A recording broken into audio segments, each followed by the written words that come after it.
Good morning, ma'am. Good morning, children. Good morning, ma'am. Good morning. Good morning.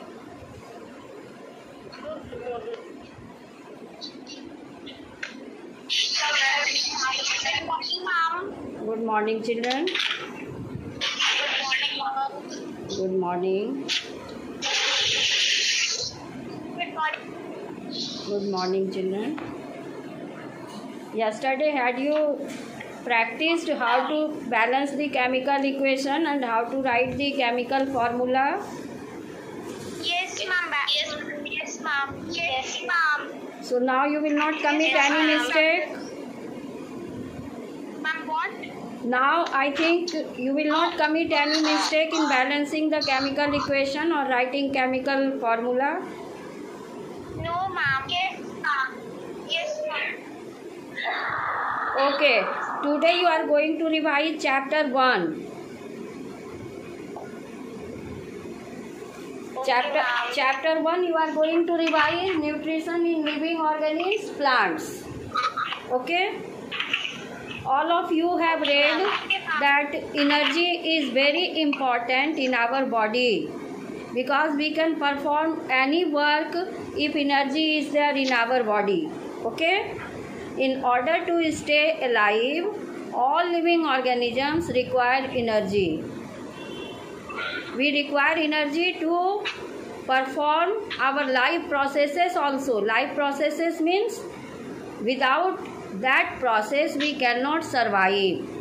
That process is important to stay alive, like respiration, excretion, reproduction, transport, etc.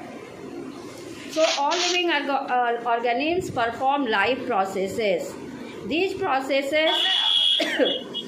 processes require energy, and energy is locked up in the food in the form of chemical energy. Okay, this energy is locked in food. In which form of energy? Chemical energy.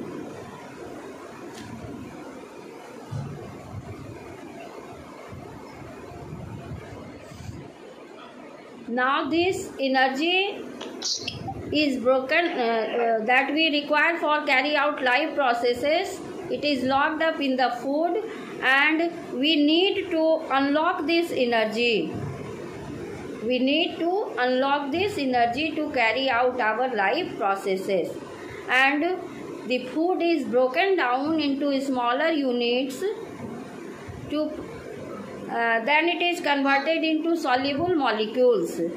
Different living organisms get the food and utilize the food in different ways. The process of getting the food and utilizing it is called nutrition. What is nutrition? Chapter is nutrition in living organisms, plants. Nutrition means the process of obtaining the food and utilizing it.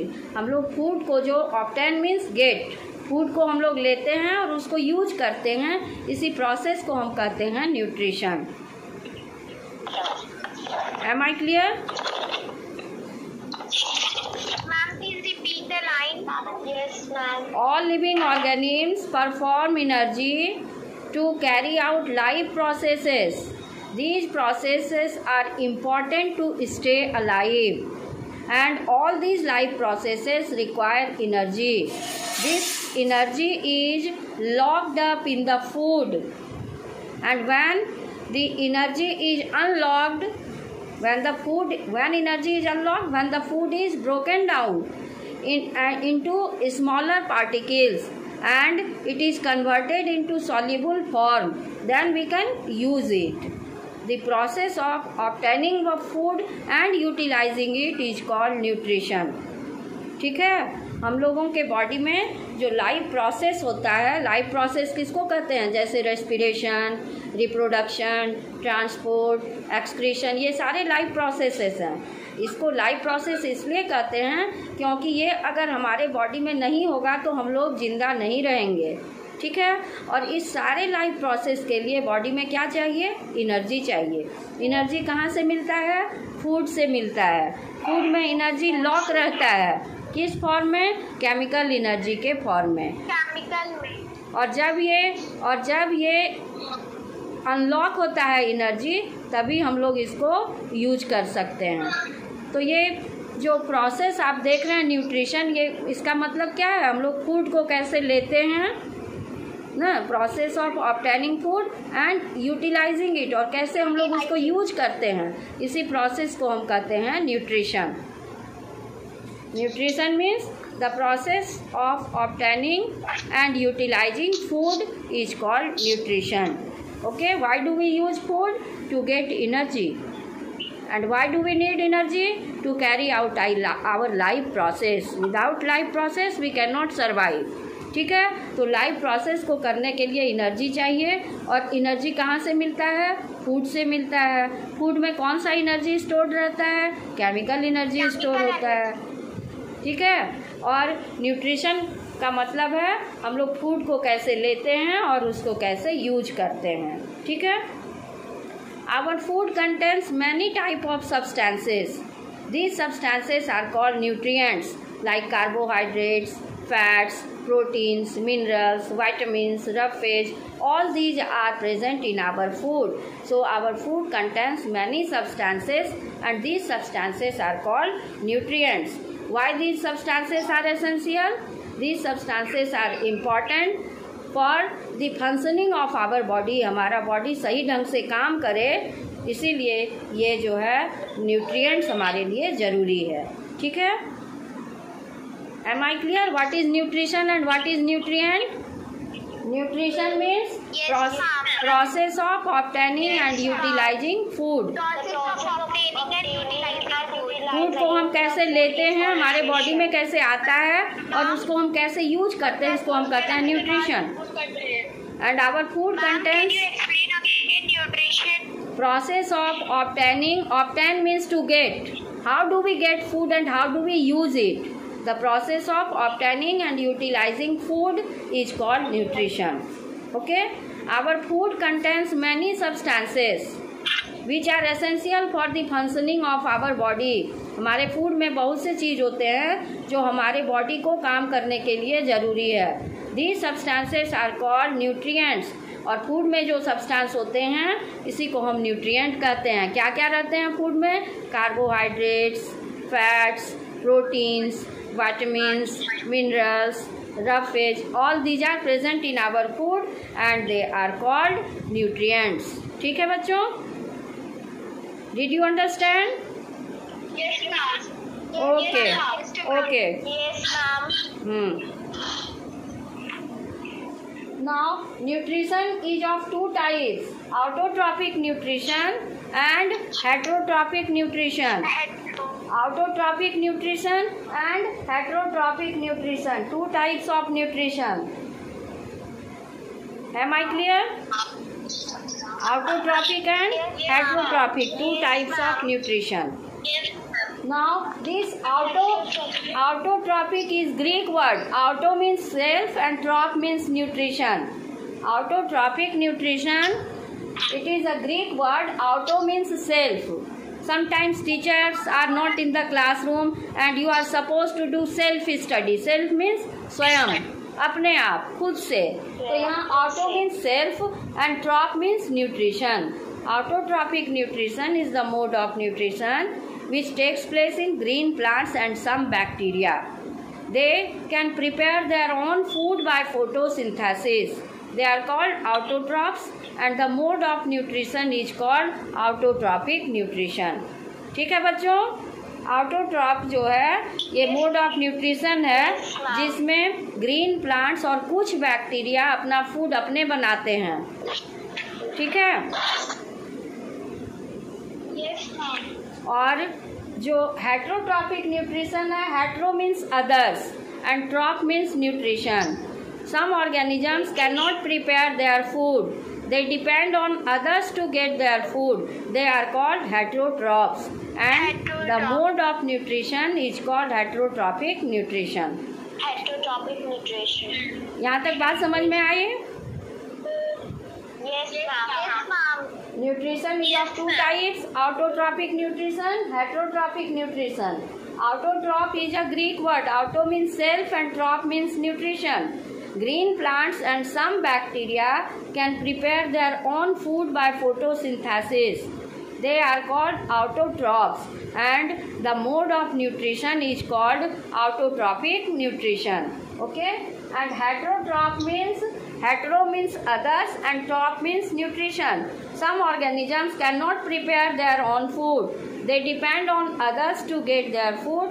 They are called heterotrophs, and the mode of nutrition is called heterotrophic nutrition.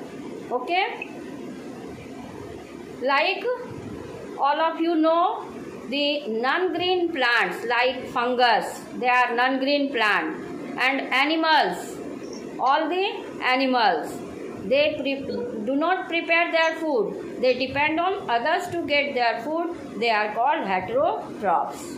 All the animals, including human beings, and the non-green plants like fungus cannot prepare their food. They depend on others to get their food. They are called heterotrophs, and the mode of nutrition is called heterotrophic nutrition.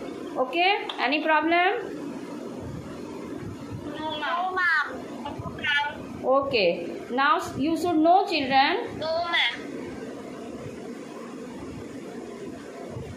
One organism, Euglena. Diagram is given in your book. Euglena. It is not a plant. It is an animalcule, very small organism. Protozoan. It is a protozoan, very small microscopic organism. You can see them by microscope. They are not visible by your naked eye. And this organism, Euglena, shows both type of nutrition, autotrophic nutrition and heterotrophic nutrition, both. It is an exception. It shows mixotrophic nutrition. Mixo means mixed type of nutrition. What is the name of this organism? Euglena. ठीक है बच्चों? Ma'am. Euglena आप ऐसे देखिए. Ma'am, it can make its own food. Yes, ये Euglena है, मैं दिखा रही हूँ. ये चलता है फ्लैजिलम से, मूव करता है एक जगह से दूसरी जगह. ये एनिमल है. ये जिसमें अमीबा आप पढ़ते हैं ना, ये उसी ग्रुप का है. ये अमीबा के ही ग्रुप का है ये Euglena. EUGLENA. It belongs to the group in which amoeba belongs. आप हायर क्लास में पढ़िएगा. It is a protozoan. Okay, and it is animal. It moves with the help of this flagellum, but it shows the characteristic of both plant and animal. You have read plants can prepare their own food by photosynthesis, and this animal, it is Euglena, it can prepare its own food.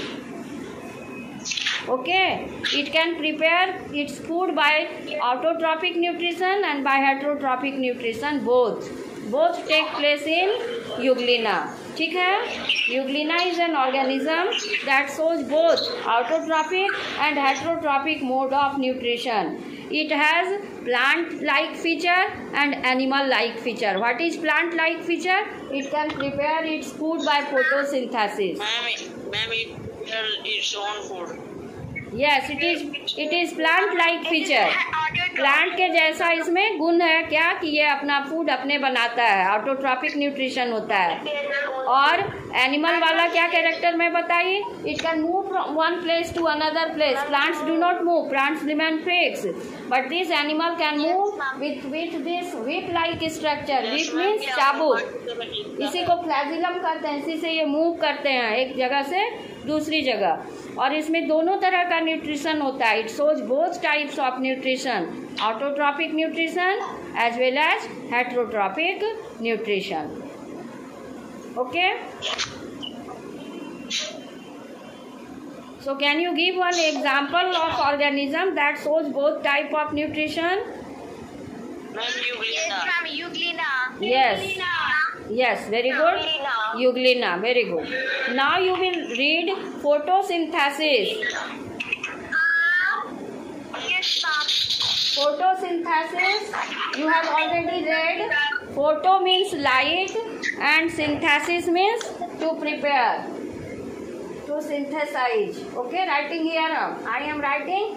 It is photosynthesis.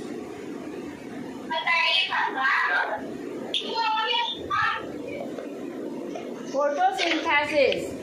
Okay, green plants. You have read, children, that autotrophic nutrition takes place in green plants. Green plants prepare their own food by which method? Photosynthesis. Photo means light and synthesis means to prepare, to synthesize. Synthesize means to combine. ठीक है?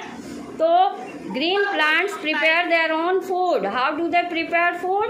They take carbon dioxide from the atmosphere, water from the soil with the help of root, and in the presence of sunlight and chlorophyll, they prepare glucose and oxygen gas is also released. You can write equation glucose C6H12O6. It is formed.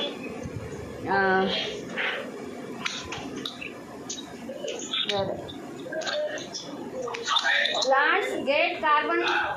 What are the requirements of photosynthesis?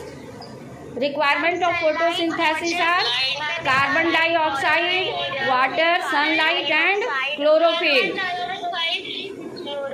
ठीक है, तो ये plants take carbon dioxide from the atmosphere and they take water from the soil with the help of root, and in the presence of sunlight and chlorophyll. Ma'am हम लोग ये सब 6 में पढ़ चुके हैं. हाँ, ये रिवीजन हो रहा है बच्चे, आप तो पढ़ ही चुके हैं, आपको मैं रिवाइज करवा रही हूँ. Then what is formed? The product is what is formed? C6H12O6 plus oxygen is released. You can balance it. Okay, children? What is formed? I have written here because there is lack of space. Okay, so it forms glucose and oxygen.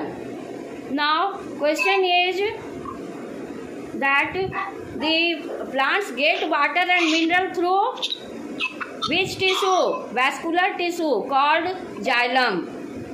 याद रखिएगा, xylem और phloem. Xylem and phloem are vascular tissue. Plants get water and mineral through vascular tissue. There are two vascular tissues in plants, xylem and phloem. Two vascular tissues are xylem and phloem. XYLEM, xylem. Plants absorb water. Plants absorb water from the soil with the help of root, and then xylem transports water from root to leaf. Root से what are the vascular tissues? Xylem and phloem, PHLOEM, phloem. Phloem I am writing just now. Now you see. Writing on the blackboard. that thing is given in the book. Xylem and phloem are the vascular tissues that help in transportation of water and mineral and food. And food also. Okay? जैसे ये leaf है, ये leaf है.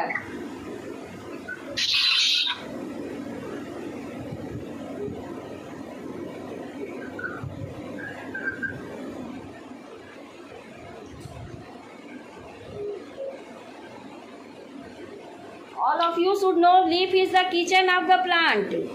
Why it is called kitchen of the plant? Because food is prepared in the leaf. Photosynthesis takes place in the leaf.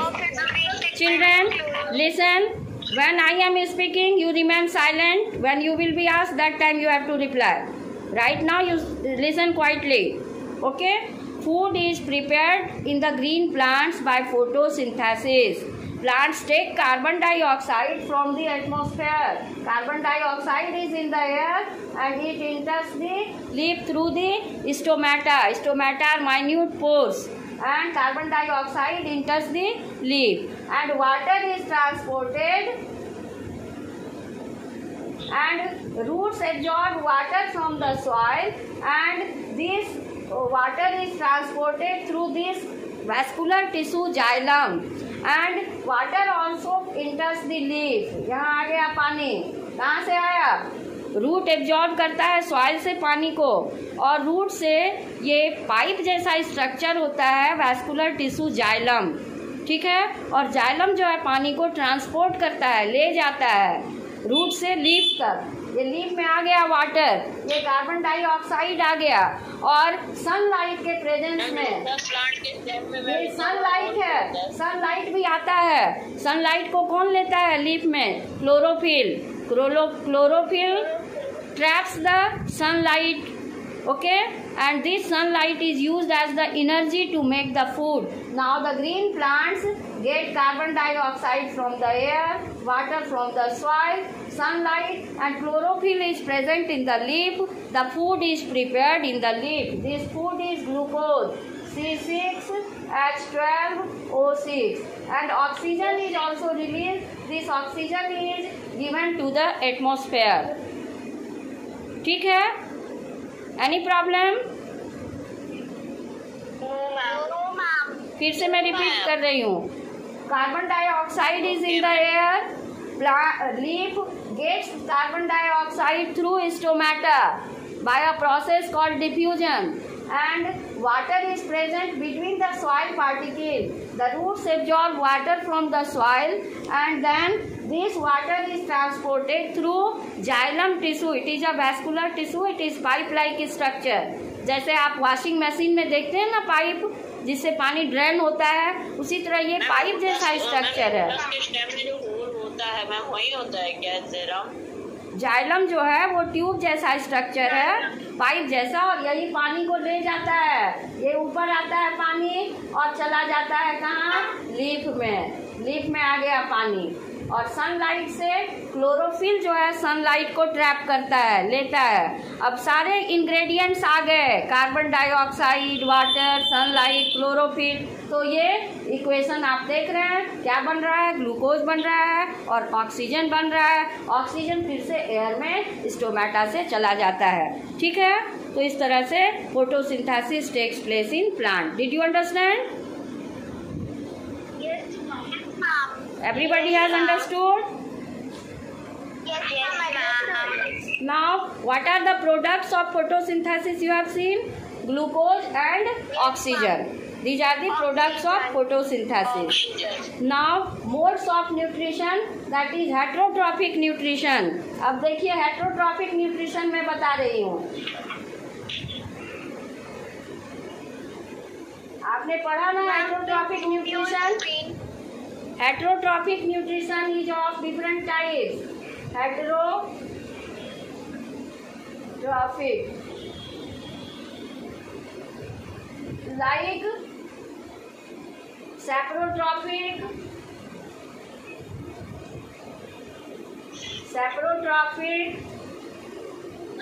parasitic, and holozoic. These are the three types of heterotrophic nutrition. Now, saprotrophic nutrition takes place in non-green plants like fungus. They feed on dead and decaying organic matter, and they digest the food outside the body, and then digested food is taken inside the body. So digestion is called intracellular digestion. Like you have seen mushroom. It feeds on dead and decaying matter. Any problem? Ma'am, I have a question. What? Ma'am mushroom किसी भी जगह पर कैसे उग जाता है?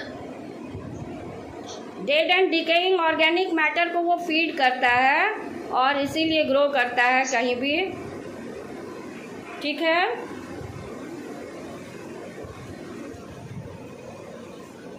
तो ये समझे आप लोग कैसे होता है। मशरूम का बायोलॉजिकल नेम है Agaricus, okay, east Agaricus, and many bacteria they can prepare their food by saprotrophic nutrition. Sapro means rotten means सड़ा हुआ, and trop means nutrition. This nutrition एक बार फिर से समझिए, saprotrophic nutrition takes place in yeast. Yeast is a fungus or mushroom, and in some bacteria also. Okay, इस तरह के nutrition में क्या होता है, the organisms they produce some juices to digest the food. ये कुछ जूस प्रोड्यूस करते हैं फूड को डाइजेस्ट करने के लिए, और फूड उनके बॉडी के बाहर जो है वो ब्रेक डाउन होता है उस जूस से, और तब वो फूड को अपने बॉडी के अंदर लेते हैं, इसीलिए इसको कहते हैं extra cellular digestion. The food is digested outside the body with the help of digestive juices. They produce some digestive juices and the food is digested outside the cell of the body, so it is called extracellular digestion. Okay, the organisms feed on dead and decaying organic matter. Am I clear? Yeast जैसे Agaricus या mushroom कहते हैं, east कहते हैं, ये अपने body से digestive juice निकालते हैं और वो फूड को क्या कर देता है, डाइजेस्ट करा देता है, ब्रेक डाउन कर देता है बॉडी के बाहर, और तब वो डाइजेस्टेड फूड को अपने बॉडी के अंदर लेते हैं. ठीक है, इसी को कहते हैं हम लोग the food is digested outside the cell और even the body of the organism which is called extra cellular digestion, and then the digested food is absorbed in the body. It is called saprotrophic nutrition. Examples you have seen, yeast and mushroom and many bacteria. Example, yeast is a unicellular fungus. And what are fungus? Fungus are non-green plants. Yeast, mushroom. What is biological name of mushroom? Ma'am, agaricus. Agaricus, very good. And many bacteria. Bacteria also, they get food by saprotrophic nutrition.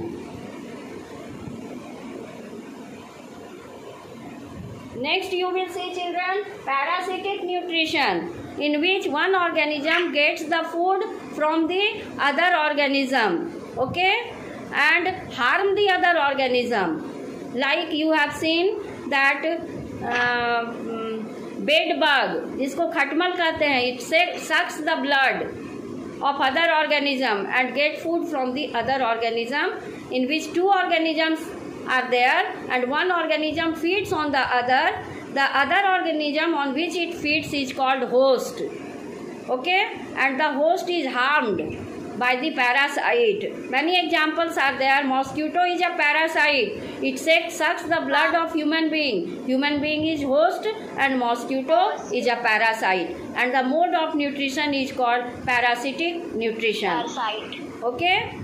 इस nutrition में एक organism दूसरे organism से food अपना लेता है. जिस organism से फूड लेता है उसको कहते हैं होस्ट, और जो लेता है उसको कहते हैं पैरासाइट. जैसे आप देखते हैं खटमल, मच्छर, किसी के सर में जूं होता है ना, तो ये लाइस, ये क्या है, ये सारे पैरासाइट्स हैं. और कभी कभी आपके स्टमक में, इंटेस्टाइन में भी वर्म्स होते हैं, वो भी आपके इंटेस्टाइन से फूड लेते हैं. तो ये सारे क्या हैं, पैरासाइट्स हैं.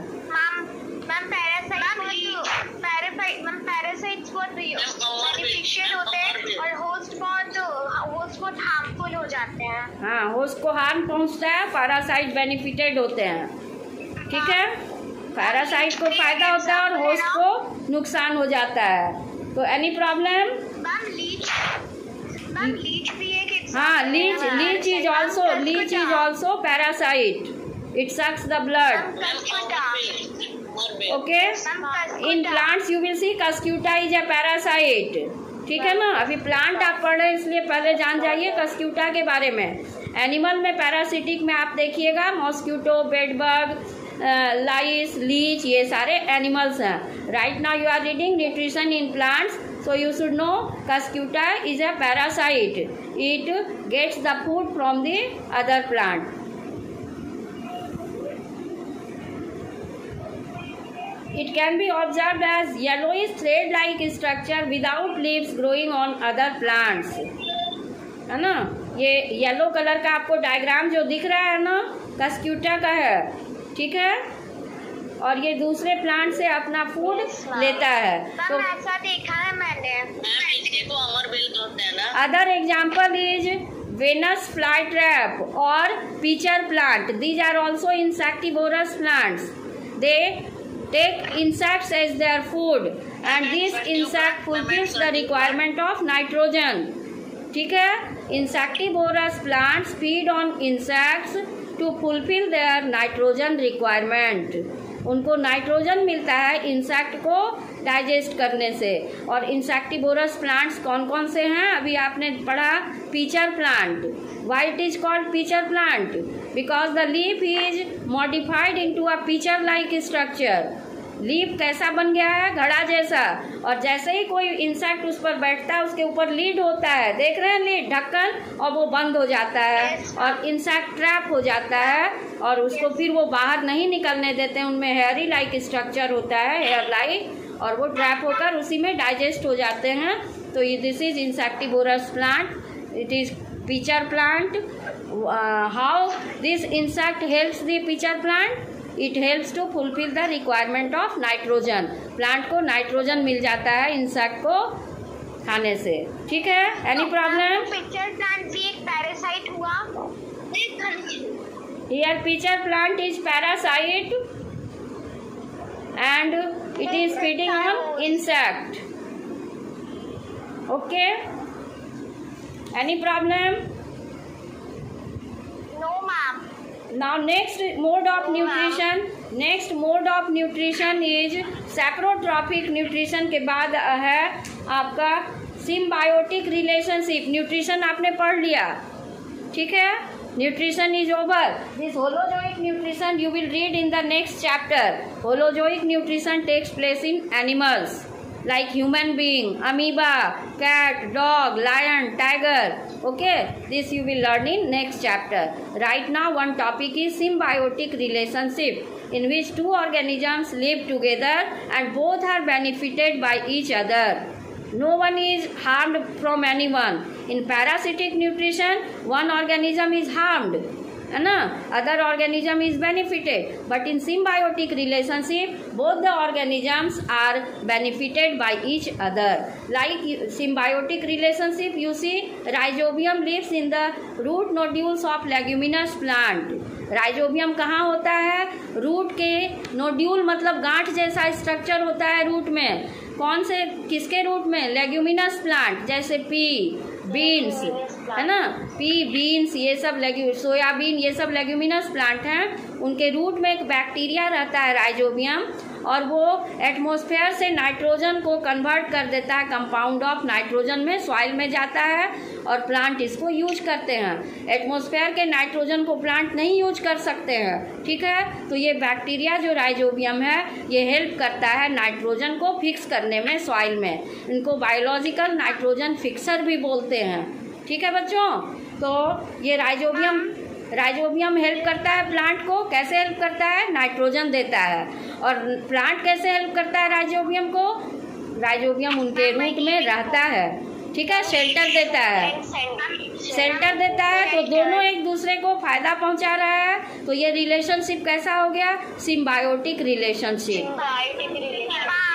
मैम लेग्यूमिनस प्लांट का मतलब पल्सेस प्लांट भी ना होता है? हाँ, जैसे सोयाबीन जो आप देखते हैं पॉट्स में होते हैं, छिलका के अंदर, सोयाबीन हो गया, फिर आपका पीज हो गया, मटर हो गया, ग्राम हो गया, चना हो गया, ये सारे लेग्यूमिनस प्लांट हैं। उन्हीं के रूट में रहते हैं राइजोबियम बैक्टीरिया, और वो प्लांट को नाइट्रोजन देते हैं। और प्लांट उनको क्या फायदा देता है? उनको शेल्टर देता है, रहने की जगह देता है, ठीक है।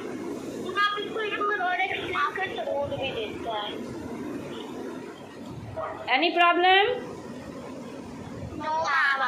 Next one more example is there in your book. एक और एग्जाम्पल है लाइकेन। लाइकेन में एल्गी और फंगस दोनों साथ साथ रहते हैं, ठीक है। Lichen is an association of algae and fungus. Algae is green plant. It prepares food by photosynthesis and gives it to fungus. And how fungus helps algae? Fungus absorbs water and mineral and gives it to algae to prepare food. So it is also symbiotic relationship. Lichen, am I clear? Lichen भी symbiotic relationship है किसका? Algae और fungus का। Algae green plant है, ये इसमें photosynthesis होता है, ये फूड प्रिपेयर करते हैं किसको देते हैं? फंगस को। फंगस नॉन ग्रीन प्लांट है, उसमें फोटोसिंथेसिस नहीं होता है, उनको फूड कहाँ से मिल रहा है? एल्गी से मिल रहा है। और फंगस उसको एल्गी को क्या फ़ायदा देता है? Fungus provides food and water and mineral to algae to prepare food. Any problem? No ma'am. समझ में आ गया? Yes ma'am. अब एक टॉपिक है, how nutrients are added to the soil. How nutrients are added in the soil. अब मिट्टी में न्यूट्रिएंट की कमी हो जाती है, जैसे आप खाते हैं carbohydrate, fat, protein, minerals, vitamins, ये सारे न्यूट्रिएंट हैं। फूड में जो सब्सटेंस प्रेजेंट है उनको हम न्यूट्रिएंट कहते हैं। तो how do plants get nutrient from the soil? तो प्लांट में न्यूट्रिएंट कहाँ से जाता है? फार्मर्स ऐड फर्टिलाइजर्स, खाद डालते हैं। Okay, they also use manures. Manures are made from dead and decaying plants and animals waste. Plant और एनिमल के वेस्ट से, जैसे रॉटन लीव्स हो गया, काउडंग हो गया और एक्सक्रीटा ऑफ एनिमल्स हो गया, इस सब से मैन्योर बनता है। और fertilisers are made in the factories, जिसको खाद आप कहते हैं। तो fertilisers are added to the soil. Fertilizers are added to the soil, manures are added to the soil, and when the plants and animals die, they are decomposed by bacteria and fungi, and nutrients are added to the soil. And you have seen rhizobium also adds nitrogen in the soil. So there are 4 methods by which the nutrients are added to the soil. Now can you say what are the 4 methods by which nutrients are added to the soil? Decomposition of parts of organisms, bacteria like rhizobium, manures, fertilizers. With this, your chapter is complete from my side. Ma'am, I have a problem. Ask me. Ma'am, अभी आप थोड़ी देर पहले बताई थी कि plant soil से water और minerals vascular tissue से लेते हैं। हाँ, तो ये वैस्कुलर टिश्यू का नाम मैं लिख रही हूँ, xylem and phloem. Xylem and phloem, XYLEM, xylem. It transports water and mineral.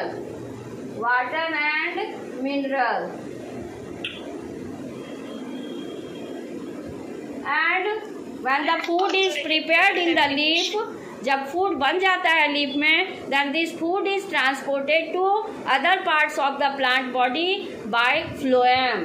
Food को कौन ट्रांसपोर्ट करता है? phloem.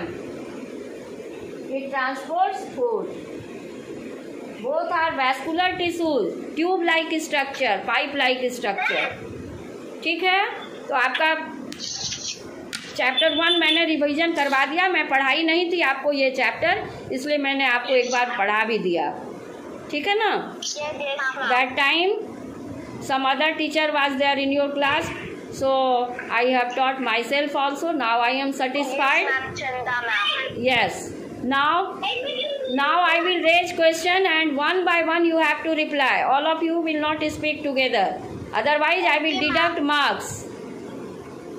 I will ask you 2 questions and you have to reply only 2 questions. Like Aradhya Sinha, first question is, what is nutrition? The process of obtaining and utilizing food is known as nutrition. Why did you interfere? This question was from Aradhya. Anjali, you should not interfere. I will ask you also later. Okay? Okay, Anjali? Ma'am, I was connected.